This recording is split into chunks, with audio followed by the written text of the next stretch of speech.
Shalom semuanya. Shalom semuanya. Suaranya mana? Saya sekali lagi shalom semuanya. Haleluya ya. Itu baru ada terdengar suara 1.000 orang di tempat ini ya. Haleluya. Ya puji Tuhan saudaraku, di dalam Tuhan kita masuk dalam bulan yang baru, yaitu bulan Juli. Dan saya percaya ada harapan-harapan, ada kerinduan-kerinduan dan permintaan dan doa-doa, dan biarlah kiranya Tuhan menjawab dan mengabulkan doa-doa kita, bahkan sesuai dengan janji firman Tuhan. Apa yang tidak pernah terpikirkan bagi kita, tidak pernah timbul dalam hati kita, Tuhan sediakan bagi setiap kita yang mengasihi Tuhan. Yang penting kita tetap kuat dan percaya bahwa Tuhan tidak pernah terlambat dan tidak pernah gagal bagi setiap orang yang berlindung dan berharap kepadanya. Amin. Haleluya. Hari ini temanya adalah memahami medan pertempuran. Seperti yang saudara telah ketahui, gereja minggu pertama Juli ini, tema kita yaitu memahami medan pertempuran. Sama-sama katakan memahami medan pertempuran. Haleluya. Dalam gereja ini ada outline, ya Bapak Ibu nanti boleh isi, nanti akan saya pandu. Untuk kita sama-sama, biar firman Tuhan itu benar-benar lengket melekat bagi kita, bukan hanya lengket melekat, tapi kita boleh bertumbuh dan mengalami kemenangan. Mungkin pada saat saudara datang gereja ada halangan-halangan, ada tantangan. Mungkin tadi pagi ada sempat hal yang membuat saudara kehilangan sukacita, damai sejahtera, atau apapun itu. Ya, saudaraku, tapi ketahuilah dan perkatakanlah bahwa roh yang ada dalam diri saudara dan saya lebih besar, lebih kuat, lebih daripada apapun di dunia ini, karena ada Roh Kudus dalam hidup saudara dan saya. Katakan amin. Sehingga kalau saudara boleh ada hari ini, saudara berarti akan memenangkan setiap gunung-gunung apapun persoalan dalam kehidupan saudara dan saya. Haleluya.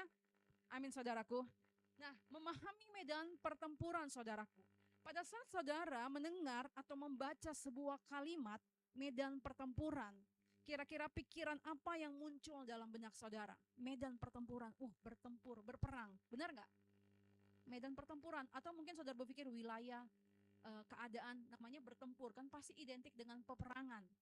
Oke saudaraku, nah berbicara pertempuran pasti ada namanya lawan atau musuh di dalamnya. Nggak mungkin kita bertempur dengan orang yang sejalan atau dengan kita yang baik-baik saja. Pasti orang kalau berperang suatu negara bertempur karena memang ada lawannya, gitu kan ya saudara.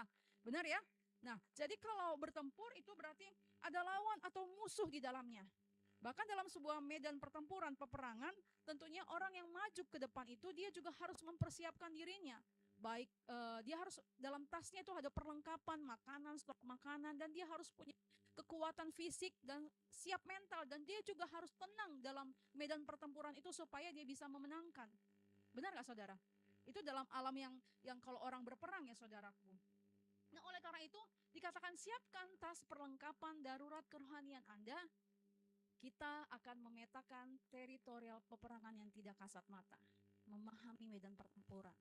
Haleluya saudaraku.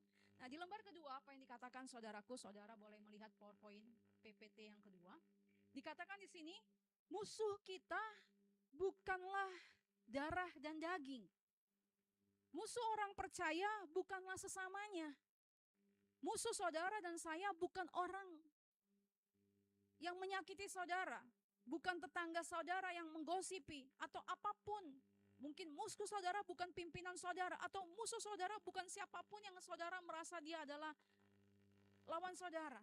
Tetapi Alkitab mengatakan di sini dalam Efesus 6 ayat 12, karena perjuangan kita bukanlah melawan darah dan daging, tetapi melawan pemerintah-pemerintah, penguasa-penguasa, dan roh-roh jahat di udara. Kita baca yuk bersama-sama saudaraku. Di dalam outline nanti ada garis yang saudara bisa isi. Kalau saudara mengikuti dan mendengarkan fokus pada apa yang Tuhan hendak sampaikan bagi kita pada hari ini, saya percaya kita semuanya dikuatkan dan diberkati. Sama-sama kita baca Efesus 6 ayat 12. Dikatakan apa? Karena perjuangan kita bukanlah melawan darah dan daging, tetapi melawan pemerintah-pemerintah, penguasa-penguasa, dan roh-roh jahat di udara. Jadi perjuangan kita bukanlah melawan orang tua kita, bukanlah melawan anak kita, bukanlah melawan suami kita, melawan istri kita, melawan mertua kita, tetapi melawan pemerintah-pemerintah, penguasa-penguasa, dan roh-roh jahat di udara, saudaraku. Jadi pada saat sesuatu pertengkaran terjadi, sesuatu perdebatan terjadi, sesuatu salah paham terjadi, sesuatu hal-hal yang membuat emosi, sesuatu yang menyakitkan, menyedihkan, sesungguhnya itu bukanlah secara fisiknya yang sedang kita lawan, bukanlah secara fisik yang mengesalkan kita, tetapi perjuangan kita adalah melawan pemerintah-pemerintah, penguasa-penguasa, dan roh-roh jahat di udara. Ada hal-hal yang harus kita menangkan dan kita perlu ketenangan dan tuntunan Tuhan untuk memenangkannya. Amin, saudaraku. Peperangan ini menuntut kesiapan fisik, ketenangan batin, dan pemahaman dan pengenalan yang benar di dalam Kristus. Makanya ada firman Tuhan berkata, jadilah tenang supaya kamu dapat berdoa. Orang yang dapat memenangkan situasi persoalannya, dia tenang dan dia berdoa dan dia diberikan kekuatan baru untuk melangkah. Amin. Oke, di lembar ketiga apa yang dikatakan saudaraku? Nih, saudara ada gambar gunung nih, ya kan? Jadi ada 7 gunung kehidupan yang kita menangkan di dalam Kristus Yesus Tuhan, bukan karena kekuatan kita, tapi oleh karena Tuhan yang ada dalam kehidupan kita. Di sini dituliskan dan gambarkan peta teritorial pengaruh kehidupan saudaraku. Ada gunung keluarga, pendidikan, bisnis, media seni dan entertainment, pemerintahan, kerohanian, agama saudaraku. Jadi ada 7 gunung ya saudaraku yang Tuhan mau kita menangkan. Kita menang di dalamnya. Karena si jahat itu saudaraku berusaha merebut identitas dan merusak karakter di setiap gunung ini. Jadi tadi ada 7 ya saudaraku, daerah peta teritorialnya, yaitu keluarga, pendidikan, bisnis, media, dan seni, pemerintahan, sosial, dan kerohanian.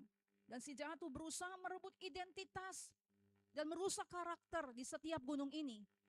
Oleh karena itu si jahat berusaha untuk menjauhkan dari kehendak Tuhan. Sehingga anak-anak Tuhan, orang-orang percaya, kehilangan identitasnya di dalam Tuhan yang berakibat pada rusaknya karakter. Oke saudaraku, sedangkan kita tahu bahwa panggilan kita adalah menjadi garam dan terang dunia. Katakan sama-sama dan ubah kata kita menjadi saya. Panggilan saya menjadi garam dan terang dunia. Kita buka Matius 5 ayat 13 sampai 16 saudaraku. Matius 5 ayat 13 sampai 16. Apa yang dikatakan dalam Injil Matius 5 ayat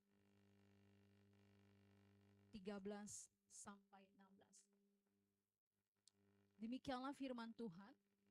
Sama-sama kita baca. Kamu adalah garam dunia. Jika garam itu menjadi tawar, dengan apakah ia akan diasinkan? Tidak ada lagi gunanya selain dibuang dan diinjak orang. Kamu adalah terang dunia. Kota yang terletak di atas gunung tidak mungkin tersembunyi. Lagi pula orang tidak menyalakan pelita lalu meletakkannya di bawah gantang, melainkan di atas kaki dian sehingga menerangi semua orang di dalam rumah itu. Ayat 16 dikatakan, demikianlah hendaknya terangmu bercahaya di depan orang, supaya mereka melihat perbuatanmu yang baik dan memuliakan Bapamu yang di surga. Amin. Apapun situasi, keadaan kita, keberadaan kita yang mungkin terasa kenyataannya seperti ini, tapi Alkitab mengatakan, firman Tuhan berkata, kamu adalah garam dan terang dunia. Apapun situasi kondisinya, apapun yang saudara sedang rasakan saat ini, ketidaknyamanan, rasa tersakiti, kesedihan, tapi firman Tuhan kalau kita sama-sama pegang, mengatakan, saudara dan saya adalah garam dan terang dunia. Katakan amin. Amin. Siapa yang percaya bahwa hidupnya adalah garam dan terang dunia? Amin. Yes, pegang itu. Saudara, saya garam dan terang dunia. Itu panggilan kita. Nah, di lembar yang keempat dikatakan saudaraku, nah, tadi si jahat itu berusaha merusak identitas ya. Merusak identitas anak-anak Tuhan. Berusaha menjauhkan orang percaya dari kehendak Tuhan. Nah, gunung pertama yaitu adalah keluarga saudaraku. Yang si jahat berusaha untuk melemahkan anak-anak Tuhan. Gunung keluarga garis pertahanan pertama saudaraku. Tadi ada keluarga, pendidikan. Nah, saya akan lebih dalam kepada dua bagian, tapi semua saya akan sampaikan, saudaraku. Yang pertama adalah gunung keluarga garis pertahanan pertama, saudaraku. Dikatakan landasan ilahi, lembaga pertama yang didirikan Allah itu adalah keluarga. Kita baca yuk sedikit dari Kejadian 2 ayat 4-7. Baca bersama-sama. Hari ini kita akan sedikit banyak dengan membaca firman Tuhan, karena firman Tuhan itu yang memberkati setiap kita. Kejadian 2 ayat 4-7, saudaraku. Katakan demikian. Demikianlah riwayat langit dan bumi pada waktu diciptakan, ketika Tuhan Allah menjadikan bumi dan langit. Belum ada semak apapun di bumi, belum timbul tumbuh-tumbuhan apapun di padang. Sebab Tuhan Allah belum menurunkan hujan ke bumi, dan belum ada orang untuk mengusahakan tanah itu. Tetapi ada kabut naik ke atas dari bumi dan membasahi seluruh permukaan bumi itu. Ketika itulah Tuhan Allah membentuk manusia itu dari debu tanah dan menghembuskan nafas hidup ke dalam hidungnya. Demikianlah manusia itu menjadi makhluk yang hidup. Di ayat 21-24 kita lompat. Boleh tolong dibantu, Bu? 21-24. Ya, 21 dikatakan, lalu Tuhan Allah membentuk manusia itu tidur nyenyak. Ketika ia tidur, Tuhan Allah mengambil salah satu rusuk daripadanya, lalu menutup tempat itu dengan daging. Sebab itu, seorang laki-laki akan meninggalkan ayahnya dan ibunya dan bersatu dengan istrinya, sehingga keduanya menjadi satu daging. Sederhananya seperti ini, saudaraku. Lembaga pertama yang didirikan Allah adalah sebuah keluarga. Nah, tadi saya sudah sampaikan memahami medan pertempuran, saudaraku. Perjuangan kita, peperangan kita bukanlah melawan darah dan daging. Jadi kalau kita melihat ada orang yang mengesalkan, keluarga, suami, istri, anak, orang tua, mertua, atau apapun itu, peperangan kita bukan melawan dianya secara fisik, tetapi melawan roh-roh jahat, penghulu-penghulu di udara ini, saudaraku. Dan si jahat, si musuh berusaha menghancurkan, melemahkan. Pertama dia lakukan dari sisi keluarga. Karena gunung keluarga yang pertama, garis pertahanan pertama itu adalah keluarga. Sehingga dikatakan di lembar keempat, saudaraku, target utamanya adalah menghancurkan gereja dengan merusak identitas keluarga. Target utama dari si musuh adalah menghancurkan gereja dengan merusak identitas keluarga. Metode serangannya adalah menghilangkan figur bapa, figur ibu, oleh karena perselingkuhan, perceraian, dan hati anak yang terluka. Jadi identitas sebuah keluarga, di mana keluarga adalah garis pertahanan yang pertama, dengan apa si jahat berusaha mengkaburkan, menghilangkannya, yaitu hilangnya figur dari salah seorang keluarga, ayahkah, ibukah, peran orang tua yang tidak pada fungsinya, dan hati anak yang terluka. Kolose 3 ayat 21 kita baca, saudaraku. Apa yang dikatakan dalam Kolose 3 ayat 21? Hai bapak-bapak, janganlah sakiti hati anakmu, supaya jangan tawar hatinya.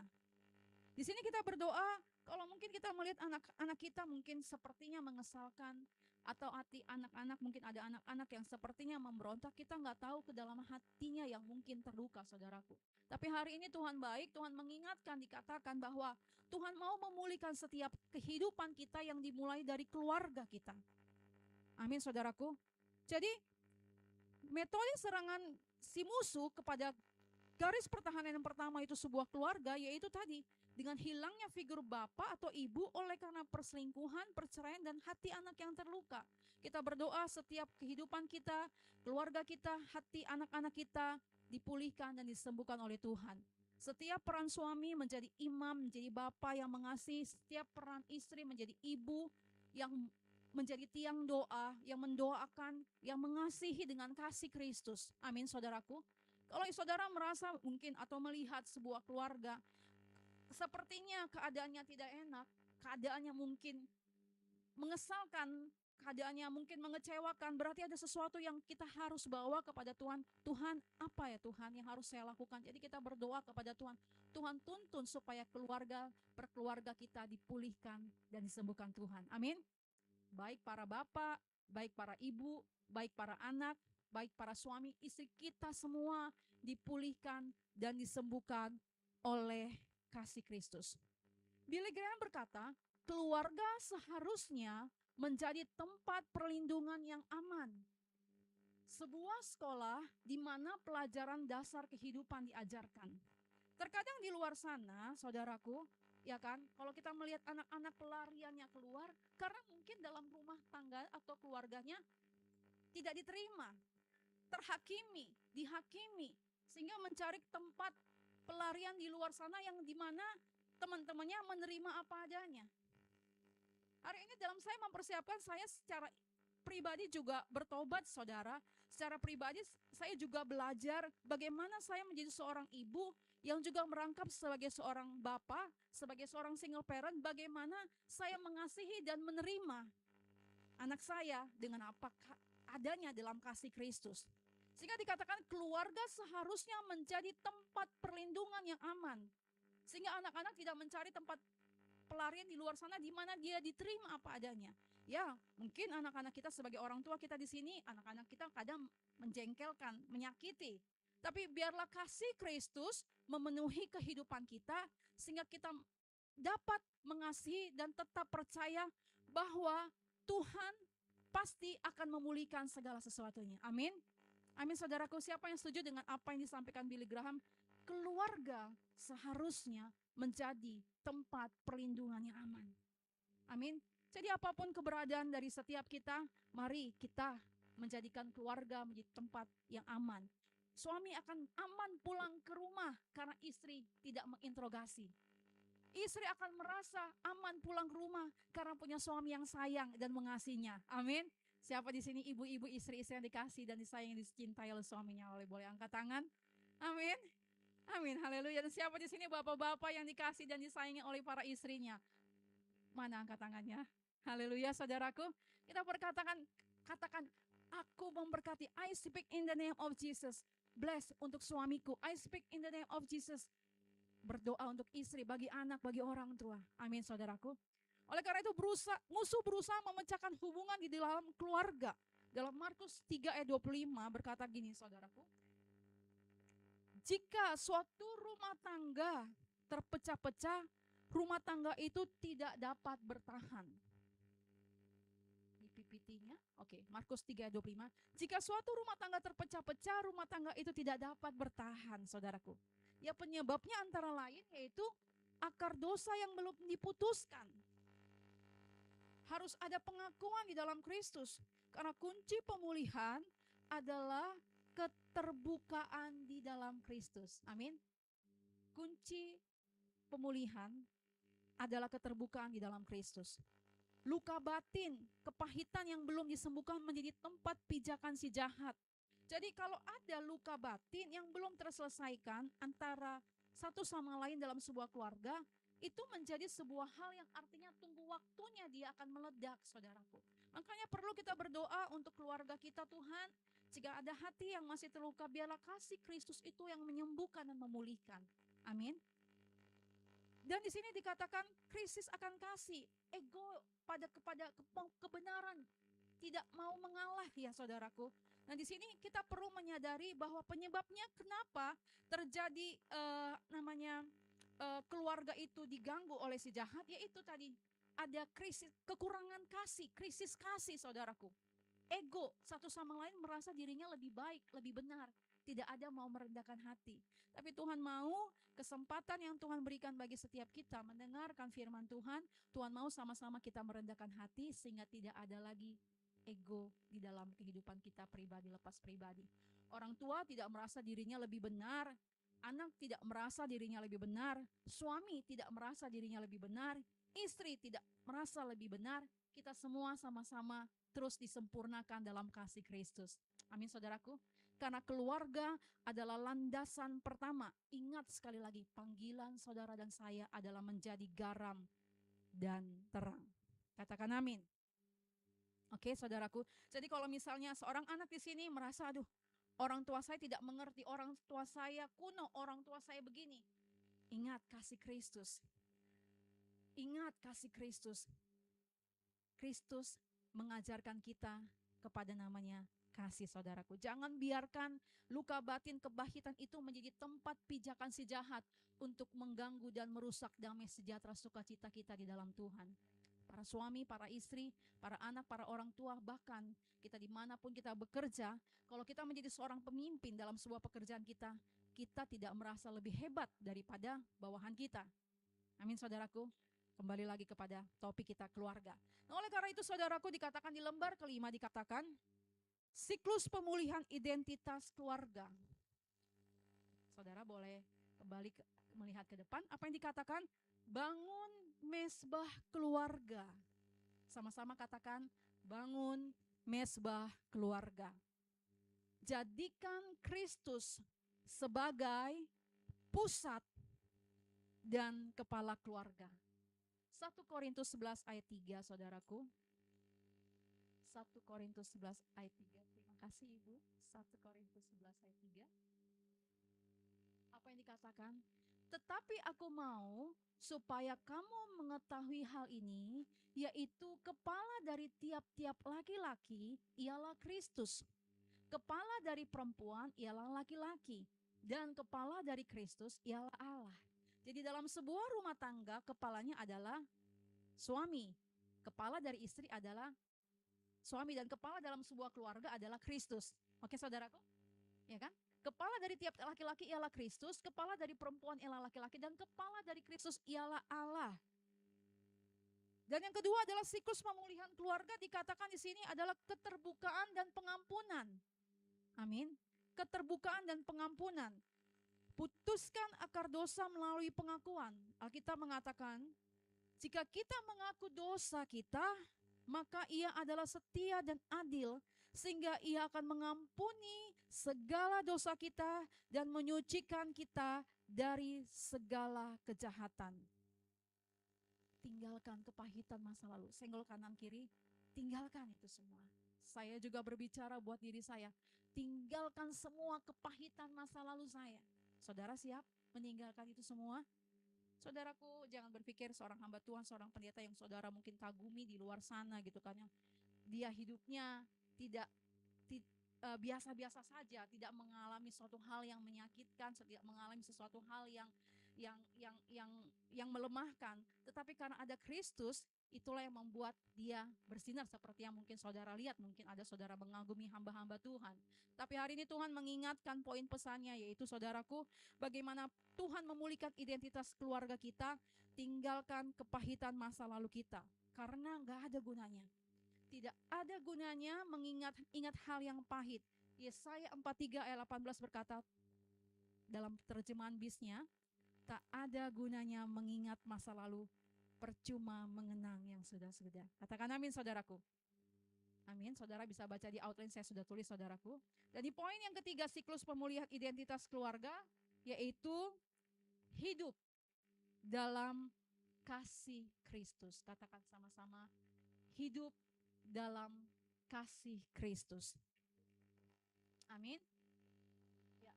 Dikatakan kasih menutupi segala sesuatu.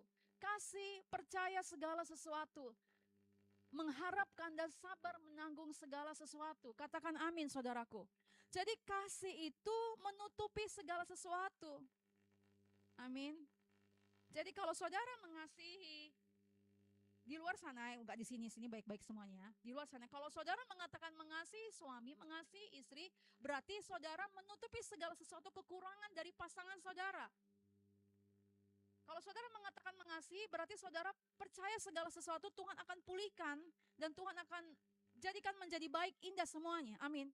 Percaya segala sesuatu, mengharapkan segala sesuatu, sabar menanggung segala sesuatu. Itulah kasih. Sehingga siklus pemulihan identitas keluarga yaitu hidup di dalam kasih Kristus. Billy Graham berkata, saudaraku, warisan terbesar yang dapat diwariskan seseorang kepada anak cucunya bukanlah uang, melainkan warisan karakter dan iman.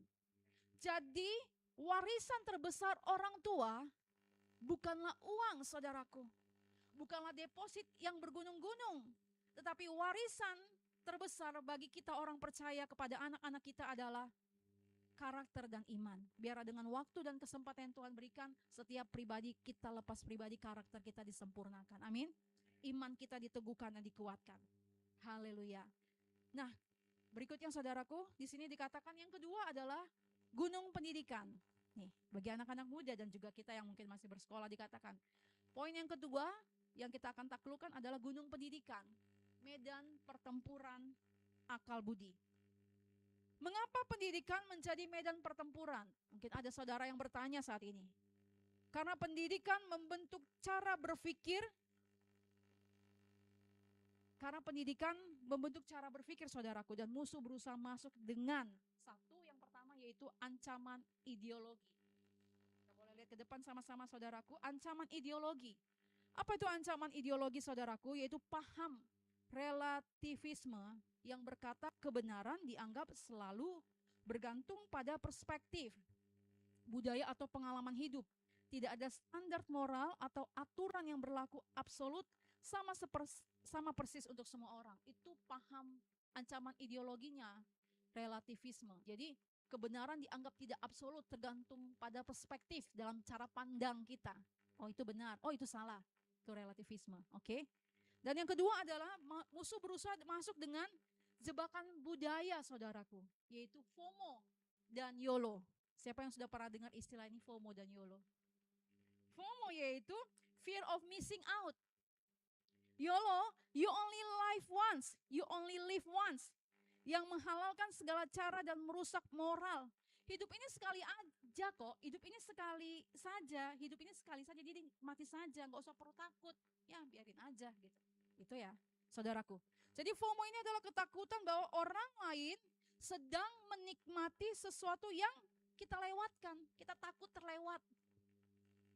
Jadinya menghalalkan segala cara, mengokekan sesuatu yang belum tentu baik dan benar. Akibatnya membandingkan hidup dengan orang lain, mengharuskan untuk selalu ikut tren karena takut tidak diterima. Fear of missing out.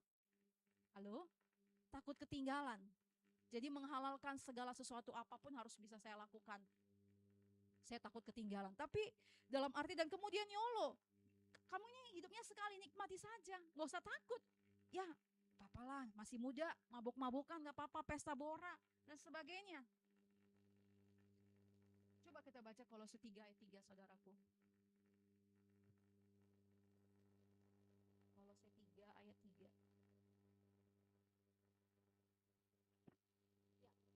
Kita baca bersama-sama yuk saudaraku. Boleh kita baca bersama-sama? Sebab kamu telah mati dan hidupmu tersembunyi bersama dengan Kristus di dalam Allah. Jadi di luar sana dengan karena takut ketinggalan, fear of missing out, menghalalkan segala cara, mencari identitasnya, pengakuan dari orang lain supaya dia diterima. Padahal Alkitab mengatakan di dalam Kolose 3 ayat 3 bahwa kita itu sudah tersembunyi di dalam Kristus. Identitas kita tuh sebenarnya sudah sempurna di dalam Tuhan selama kita menyadari. Tetapi si jahat suka mengintimidasi anak-anak Tuhan dan mengatakan kamu kan begini, kamu kan begitu, kamu kan pendosa, kamu kan pezina, kamu kan orang jahat, kamu kan begini. Segala sesuatunya dilemparkan kepada anak-anak Tuhan sehingga dia merasa terhakimi. Tetapi dengan gambaran ini yang sekarang ini ada jebakan budaya, takut ketinggalan, dengan kita menyadari bahwa identitas kita itu sudah aman di dalam Tuhan, maka jangan biarkan apapun mengintimidasi kehidupan kita. Kita tidak perlu mendapat pengakuan dari orang lain, kita tidak perlu mendapatkan pengakuan dari manusia karena kita perlu perkenanan daripada Tuhan. Itulah yang kita cari saudaraku. Amin.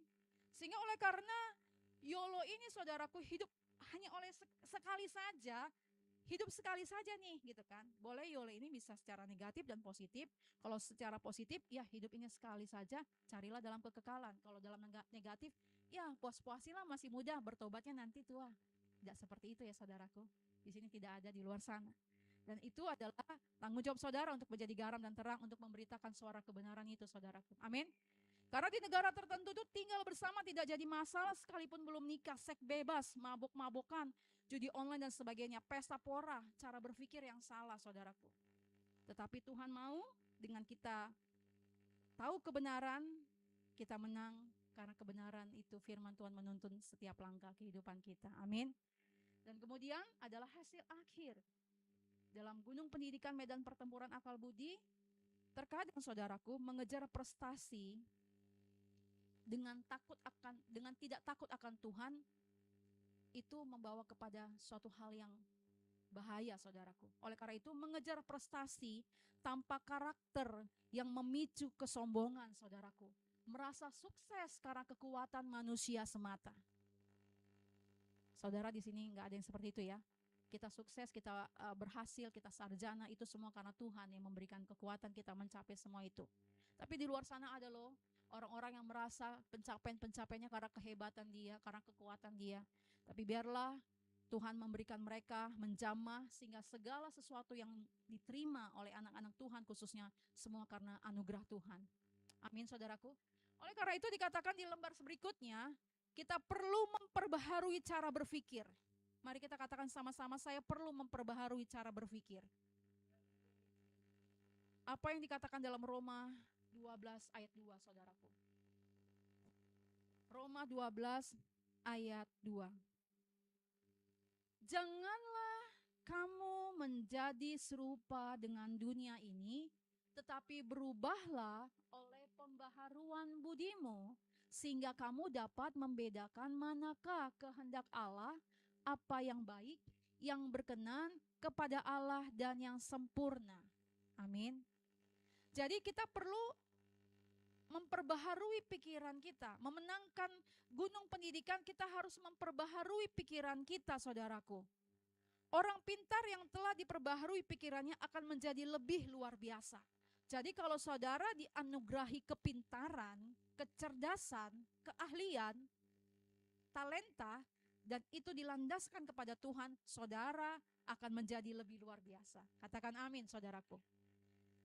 Nah, bagaimana kita memperbaharui cara berpikir? Yaitu pertama di sini dikatakan adalah ketetapan hati untuk tidak menajiskan diri di tengah budaya asing. Saya ulangi sekali lagi, ketetapan hati untuk tidak menajiskan diri di tengah budaya asing. Daniel 1 ayat 8, apa yang dikatakan? Daniel 1 ayat 8, saudaraku. Haleluya, hari ini kita banyak baca firman Tuhan ya. Daniel berketetapan untuk tidak menajiskan dirinya dengan santapan raja dan dengan anggur yang biasa diminum raja. Dimintanyalah kepada pemimpin pegawai istana itu supaya ia tak usah menajiskan dirinya. Ini luar biasa, bukannya dia tidak bisa menikmati itu, saudaraku. Kalau saudara membaca kisah Daniel, saya ada kagum dengan seorang pengusaha gitu, saudaraku, dan dia kemarin beberapa hari lalu dia bercerita karena kami kadang suka berdoa. Dan kemudian dia berkata, kalau misalnya pertemuan-pertemuan yang dimana di sana ada diadakan, ya bagaimana sih kalau orang-orang meeting, para pengusaha-pengusaha pasti ada hal-hal yang kurang baik lah ya. Tapi dia berkata, saya tidak lagi mau untuk melakukan itu, saudara. Katanya dia bilang gitu. Dan dalam artinya untuk mendealkan sebuah hal, usaha bisnis ataupun kinerja yang besar, tidak harus sama-sama dalam arti sesuatu yang memang kita tahu itu tidak baik, tidak benar gitu, saudaraku. Dan dia berketetapan seperti itu. Nah, Daniel seperti itu, saudaraku. Dia berketetapan untuk tidak menajiskan diri, saudaraku. Ketetapan hati. Jadi memperbarui cara berpikir pertama adalah ketetapan hati. Saya nggak mau. Walaupun mungkin dikata Allah, nggak apa-apalah. Tapi kalau saudara berani memilih tidak, saudara akan menjadi luar biasa. Lebih luar biasa. Amin. Jadi poin yang kedua adalah memperbarui cara berpikir, itu memiliki integritas dan keunggulan roh. Jadikan firman Tuhan sebagai dasar hidup, sumber dalam meraih cita-cita kesuksesan. Saya berdoa untuk setiap kita memiliki keunggulan. Apa yang Alkitab katakan, kita diurapi Tuhan melebihi daripada teman-teman seangkatan sekutu kita. Amin. Dan Daniel 1 ayat 10 menceritakan hal itu, saudaraku. Kita buka Daniel 1 ayat 10. Apa yang dikatakan, saudara? Sama-sama kita baca. Tetapi berkatalah pemimpin pegawai istana itu kepada Daniel, aku takut kalau tuanku raja yang telah menetapkan makanan dan minumanmu berpendapat bahwa kamu kelihatan kurang sehat daripada orang-orang muda lain yang sebaya dengan kamu, sehingga karena kamu aku dianggap bersalah oleh raja. Jadi dalam gambarannya saya salah tulis ya saudaraku. Jadi Daniel itu diberikan 10 kali lipat lebih pandai, lebih cerdas. Amin saudaraku. Siapa yang berdoa untuk hal itu? Tuhan mengurapi kita lebih daripada teman-teman seangkatan kita. Kalau saudara punya anak, saudara berdoa buat anak-anak saudara. Tuhan mengurapi anak-anakku melebihi daripada teman-teman seangkatan sekutunya. Kalau saudara berdoa buat suami saudara, Tuhan mengurapi suami saya lebih daripada teman-teman seangkatannya. Mungkin pekerjaannya sama, tapi ada pengurapan Tuhan yang lebih. Amin. Ada sesuatu yang lebih karena ada Tuhan di dalamnya. Di mana itu ya? 10 kali lebih pandai, lebih pintar, lebih cerdas. Dan saudara dan saya berdoa bagi keluarga setiap kita. Amin. Amin saudaraku. Dan katakan di sini adalah permulaan hikmat adalah takut akan Tuhan. Ada sebuah perbandingan kalau pola pikir dunia kepintaran tanpa landasan karakter. Kebenaran yang dikompromikan demi tren. Tujuan membenarkan segala cara. Apapun dilakukan untuk membenarkan. Tapi bagi kita, saudara dan saya anak Tuhan, menjadikan firman Tuhan sebagai sumber utama kita. Amin. Amin saudaraku. Haleluya. Dan lembar ke-8 saudaraku masih ada beberapa poin lagi saudaraku. Yaitu gunung yang ketiga, keempat, dan kelima saudaraku. Di lembar berikutnya yaitu adalah transformasi budaya, bisnis, media, dan seni. Abraham Kuyper berkata, tidak ada satu inci pun di seluruh ranah keberadaan manusia di mana Kristus tidak berseru, ini milikku. Oleh karena itu dalam saudara yang dipercayakan masuk dalam bisnis, dikatakan alat transformasi ekonomi, kita belajar dari teladan Yusuf saudaraku. Meneladani strategi dan integritas Yusuf di pasar kerja. Saudara nanti bisa baca karena waktu Kejadian 41 ayat 39-41 saudaraku. Meneladani strategi dan integritas Yusuf di pasar kerja saudara. Dan dalam media dikatakan sebagai alat kebenaran, berfungsi sebagai pembentuk opini publik yang berlandaskan fakta dan moral, bukan alat manipulasi. Jadi saudara yang berada dalam media, jadikan media itu sebagai alat, sebagai cara Tuhan, di mana sebagai pembentuk opini publik yang berlandaskan fakta dan moral, bukan alat manipulasi. Amin. Jadi kita menyuarakan kebenaran, mempergunakan media itu untuk menyuarakan kebenaran. Bagi saudara yang mempergunakan media sebagai alat untuk menyampaikan firman Tuhan baik secara lisan, tulisan, atau gambar, terpujilah Tuhan. Katakan amin. Jadi mempergunakan media dengan baik, dengan benar. Dan gunung yang ketiga, gunung yang kelima adalah entertainment, seni dan hiburan. Jadi mengutus seniman untuk membawa terang kerajaan Allah ke dalam pusaran budaya populer. Jadi saudara yang berada dalam dunia entertainment, saudara yang berada dalam seni dan hiburan, saudara diutus menjadi seniman untuk membawa terang dan nilai kerajaan Allah ke dalam pusaran budaya populer. Jadi apa yang saudara berikan, yang saudara tuangkan, talenta yang Tuhan berikan, saudara membawa terang dan nilai kerajaan Allah di dalamnya. Amin saudaraku. Karena Tuhan memberikan saudara dan saya kemenangan demi kemenangan. Saya nggak tahu gunung mana yang saudara sedang mau taklukkan. Gak semuanya. Saya pun saya merasa saya tidak bisa menaklukkan dunia entertainment, seni dan hiburan maupun juga media. Ya bisa dengan mungkin postingan-postingan saya, saudara juga bisa gitu saudaraku. Tapi ada hal-hal yang saudara mau menangkan, saudara berdiri di atasnya memenangkan gunung-gunung itu untuk kemuliaan Tuhan. Amin. Dan lembar ke-9 dikatakan apa saudaraku, yang sedikit lagi saudaraku, yaitu gunung pemerintahan sosial dan kerohaniaan. Amin. Yeremia 29 ayat 7 berkata, usahakanlah kesejahteraan kota kemana kamu aku buang. Dan berdoalah untuk kota itu kepada Tuhan, sebab kesejahteraannya adalah kesejahteraanmu. Usahakanlah kesejahteraan di tempat tinggal saudara dan saya berada, di tempat pekerjaan saudara dan berada, di tempat di mana saudara Tuhan tempatkan, dan berdoalah untuk tempat itu, sebab kesejahteraannya adalah kesejahteraan saudara dan saya. Oleh karena itu dikatakan pemerintahan membutuhkan orang-orang yang benar, yang berani masuk dan memperbaiki sistem dari dalam. 2045 Indonesia akan menjadi Indonesia emas, saudaraku. Dan di sini anak-anak muda yang masih usia berapa nih? 20-an, 30-an. Saudara nanti akan menjadi pemimpin kalau saudara pegang kebenaran itu. Kami-kami yang udah usia mau 50, ya sudah bisa dibayangkan 20 tahun lagi usia 70-an lah ya. Seperti itu saudaraku. Dan kita berdoa melepaskan berkat bagi anak-anak kita, generasi kita, agar mereka menjadi pemimpin-pemimpin dalam Indonesia emas. Amin. Siap orang tua untuk berdoa bagi anak-anaknya? Amin. Siap anak-anak, engkau harus jadi pemimpin. Jangan mau hidupmu biasa-biasa. Karena Tuhan itu luar biasa dalam hidupmu. Tuhan itu luar biasa dalam hidup saya. Mari lakukan gebrakan bersama Tuhan, karena Kristus lebih besar dari segala sesuatunya. Amin saudaraku. Sehingga dikatakan dalam pemerintahan membutuhkan orang-orang yang benar, yang berani masuk dan memperbaiki sistem dari dalam. Jadi kalau anak-anak muda di sini suatu hari engkau masuk ke dalam pemerintahan, engkau harus berani menyuarakan kebenaran itu. Amin. Tidak seperti tadi, FOMO dan YOLO, fear of missing out. Hidupnya enak sekali. Jadi nikmati saja. Saudara harus berani tampil beda, hayut para anak-anak muda. Dan dalam sosial apa yang dikatakan, gereja harus menjadi jawaban nyata dan praktis atas kemiskinan serta ketidakadilan di sekitarnya. Jadi kalau saudara punya beban dalam gunung sosial, saudara harus punya pemikiran seperti itu. Anak-anak muda, engkau kuliah dalam jurusanmu, apa pikiranmu, apa rencanamu, apa cita-citamu, apa tujuanmu.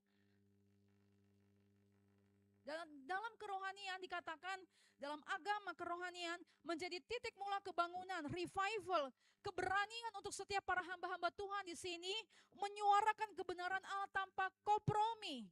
Tidak hanya untuk menyenangkan hati pendengarnya. Oh ya, saya menyenangkan, saya takut nanti gak ada jemaat, saya takut nanti saya ditinggalkan. Kita harus berani, para hamba-hamba Tuhan, para penginjil, para pelayan Tuhan harus berani menyuarakan kebenaran firman Tuhan. Harus berani menyuarakan apa yang firman Tuhan katakan tanpa kompromi. Amin. Amin saudaraku. Karena gereja bukanlah tuan atau hamba bagi negara, melainkan hati nurani negara. Martin Luther King Jr. mengatakan, saudaraku. Jadi saudara dan saya, apa yang saudara mau menangkan? Gunung-gunung saudara ini apa? Keluarga kah? Persoalan keluarga kah? Suami, istri, anak, orang tua, mertua, pendidikan kah? Saya kuliah, saya sekolah, apa yang harus saya menangkan? Tidak harus disenangkan oleh semua orang dalam lingkungan saudara. Dalam pekerjaan pun tidak harus disenangkan, menyenangkan semua orang. Saudara dan saya harus berani tampil beda karena ada Tuhan. Amin. Dan terakhir itu lembar 10 ya saudaraku, yaitu penutup apa yang dikatakan. Di sini titik awal kemenangan tidak dimulai dari mimbar gereja atau dari seberapa sering kita melayani ke sana kemari. Jadi titik awal kemenangan saya bukan karena saya ada di mimbar ini saudaraku sebagai seorang pendeta yang menyuarakan kebenaran firman Tuhan, atau pelayanan saya ke sana kemari dengan sosial saya, dengan komunitas saya yang banyak. Bukan itu awal kemenangan saya. Atau seorang hamba-hamba Tuhan, seorang pelayan Tuhan yang dipakai ke sana pelayanannya, jam terbangnya sudah luas banget, dipakai gereja sana, dipakai gereja situ, semuanya pakai. Bukan itu titik awal kemenangannya. Haleluya. Kemenangan tidak dimulai dari mimbar gereja atau seberapa sering kita melayani ke sana kemari. Saya bertobat untuk hal ini saudaraku. Ya, sebagai seorang hamba Tuhan, sebagai seorang pendeta, pastilah kita punya kerinduan untuk Tuhan pakai sana sini saudaraku ya. Memberitakan firman Tuhan sana sini. Saya percaya pelayanan itu daripada Tuhan. Akan ada waktunya Tuhan akan buka, gak ada seorang pun yang menutup. Amin. Tapi bagaimana kita memenangkan diri kita terlebih dahulu, keluarga kita, kasih kita, di mana Kristus memenuhi kehidupan kita, saudaraku. Amin. Kemenangan yang menaklukkan kota dan bangsa selalu dimulai dari diri sendiri, dari keluarga yang dipenuhi kasih Kristus. Siapa yang setuju untuk hal itu, saudaraku? Setiap kita dipenuhi kasih Kristus ya. Saatnya mungkin kita gak mampu, saatnya kita mungkin menangis, saatnya mungkin kita menjerit, saatnya mungkin kita terluka. Serahkan luka itu kepada Tuhan, serahkan kepedihan itu kepada Tuhan. Yesus yang adalah kasih sanggup memulihkan dan menyembuhkannya. Apa yang gak mungkin menjadi mungkin. Amin saudaraku. Karena keluarga yang dipenuhi kasih Kristus adalah sebuah keluarga yang kuat, yang melahirkan generasi dengan pendidikan yang kuat. Amin. Jadi sebuah keluarga yang kuat akan melahirkan generasi dengan pendidikan yang kuat. Katakan amin. Oleh karena itu mari ambil senjata utama kita di poin berikutnya. Amin saudaraku. Senjata utama kita takut akan Tuhan. Takut akan Tuhan. Prioritas kita menjadikan Tuhan di atas segala ambisi dan rencana. Sampai saat ini saya terus berdoa, Tuhan, apa yang menjadi rencana Tuhan? Tuhan, mungkin saya berjalan, saya berpikir ini bagian saya. Tapi terkadang saya menggunakan logika saya, pikiran saya. Saya terus berdoa, Tuhan, apa yang menjadi kehendak Tuhan? Ajari saya Tuhan. Karena hanya Tuhan yang dapat melakukan dan mempercepat segala sesuatunya. Katakan amin saudaraku. Bahkan kita percaya bahwa mungkin segala sesuatu yang mungkin pernah hilang dari kehidupan kita, sukacita, damai sejahtera, kesehatan, atau apapun yang harusnya kita sudah sampai titik kemana di keberhasilan kita. Kemudian oleh karena si jahat mencuri, mengambilnya, ya kan? Tapi Alkitab mengatakan kalau kita tahu kebenaran, Alkitab mengatakan si jahat harus mengembalikan 7 kali lipat. Amin saudaraku. Maka bagi kita orang percaya, anak-anak Tuhan, kita perkatakan segala sesuatu yang pernah hilang dari kehidupan kita, itu harus kembali bagi hidup kita 7 kali lipat sesuai dengan firman Tuhan. Jadi menjadikan Tuhan di atas segala ambisi dan rencana. Dan yang kedua adalah kekudusan saudaraku. Membenci, menolak dan tidak kompromi dengan dosa. Amin. Yang ketiga adalah ketaatan. Menjadikan firman Tuhan sebagai makanan, kekuatan dan senjata mutlak. Saudara makan 3 atau 4 kali sehari. Siapa di sini belum makan siang? Sepertinya ada yang belum makan siang. Agak-agak lemas ya. Benar gak? Ada yang belum makan siang nih. Gitu kan ya. Lemas, bawaannya emosi gitu kan ya. Kesel. Benar gak sih? Kalau kurang makan, benar kan ya? Nah bagaimana kalau saudara gak makan makanan rohani? Bawaannya kan kesel, bawaannya kan sedih, merasa lemah, aduh Tuhan, kayaknya gimana. Nah supaya saudara dan saya kuat nih manusia rohaninya, perlu makan firman Tuhan, amin. Ya kan? Benar gak saudara? Saudara yang gak makan mungkin cuma baru sekali makan lemas gitu, lapar, kayaknya kesel, bawanya emosi, pengen marah. Nah kalau saudara pun gak makan makanan rohani juga begitu, lemas, gak berdaya, sedih, baru dimarahin mungkin sama istrinya, sama orang tuanya, kesel sama anaknya. Tapi kalau ada makanan rohani, kuat. Oh ya, peperangan saya bukan melawan darah dan daging, tapi melawan penghulu-penghulu di udara. Amin saudaraku. Karena saya juga sedang menghadapi dan saya percaya saudara juga pasti keluar lebih daripada pemenang. Katakan amin. Dan kemudian kerendahan hati. Perlu rendah hati saudaraku. Menyadari bahwa setiap kesuksesan adalah hasil keterlibatan dan anugerah dari Tuhan. Yang terakhir adalah saudaraku, taklukkan gunung kehidupan Anda. Taklukkan gunung kehidupan saya. Amin. Saudara mau menaklukkan apapun persoalan saudara, apapun persoalan saya, apapun tantangan saudara dan saya, pasti setiap persoalan masalah itu akan lewat kok bersama Tuhan. Amin. Mindset kita ya lewat, walaupun memang pada saat menghadapinya gak enak, gak nyaman, sakit, gak tahu, waduh, uring-uringan. Tapi saya percaya kalau kita kuat di dalam Tuhan dan diisi dengan makanan rohani, gak sampai uring-uringan lah ya, karena Tuhan bersama kita.